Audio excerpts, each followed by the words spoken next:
Welcome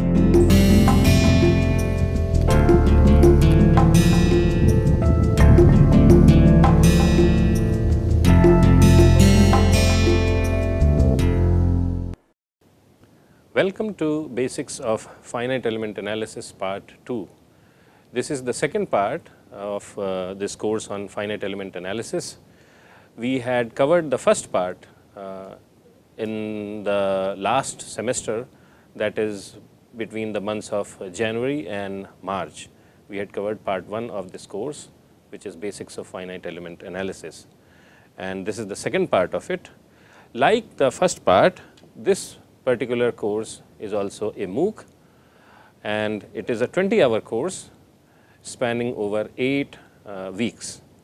Each week we will have 20 to 30-minute lectures each day from Monday to Saturday. So, 6 lectures each week, and at the end of each lecture you will have an assignment to do, and that assignment will be actually for each week there will be one single assignment, not for each day, and that assignment will be essentially based on multiple choice questions.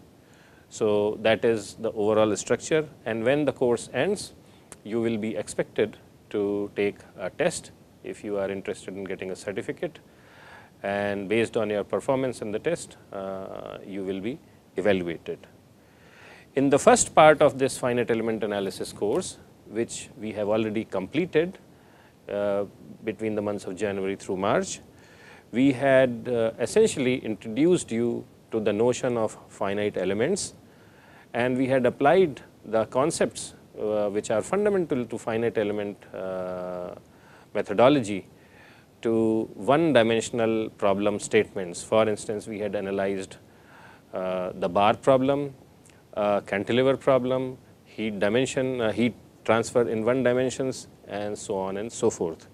And we had also covered eigenvalue problem as well as transient problems, but again in one dimensions.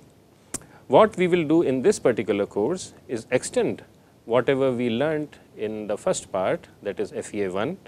So, logically it would make sense if we covered two-dimensional problems. So, in a broad sense we will cover 2 different or 3 different categories of two-dimensional problems.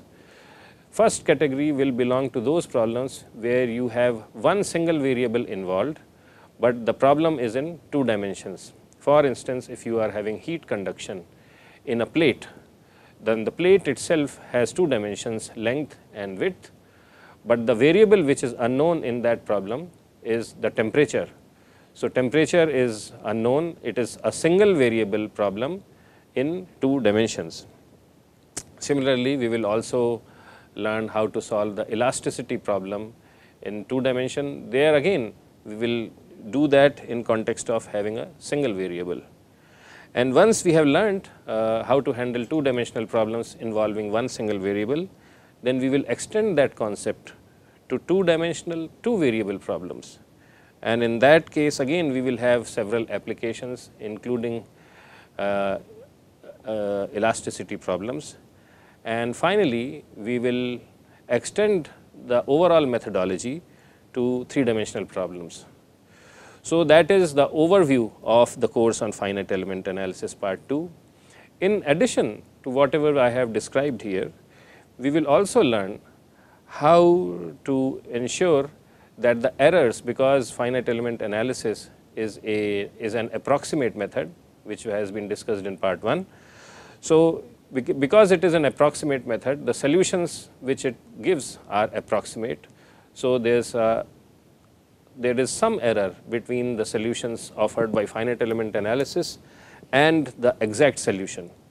So, we will learn how to measure those errors and how to reduce those errors. So, that is another thing, and another concept which we will learn about is how to perform numerical integrations, because doing that is extremely important in context of finite element analysis, because whenever finite element codes are written, these numerical integration schemes are extremely useful to make the system more adaptable, more flexible and also more fast. So, that is the overall overview of this course which is going to be taught, and like part 1, I do not expect a lot of prerequisites. So, if you are any person who is interested in learning about finite element analysis, and if you have some background in mathematics and maybe a little bit in mechanical engineering, but not necessarily that, then you are welcome to attend this course. Formally, we have not placed any prerequisites for this course. So, you can get a flair of how well you will handle this course by going over the contents of the first part, that is basics of FEA 1, and that will give you an idea whether you will find this course to be useful and whether you have the necessary background or not. But the course is open to one and everyone, one and all, and it is open to students as well as people with experience who are working in industry, in government organizations, or even in academic world. So, I welcome all of you to this journey, and I hope that together we will learn, enjoy and benefit from this particular course. Thank you very much all in our first lecture. Thank you very much. Bye.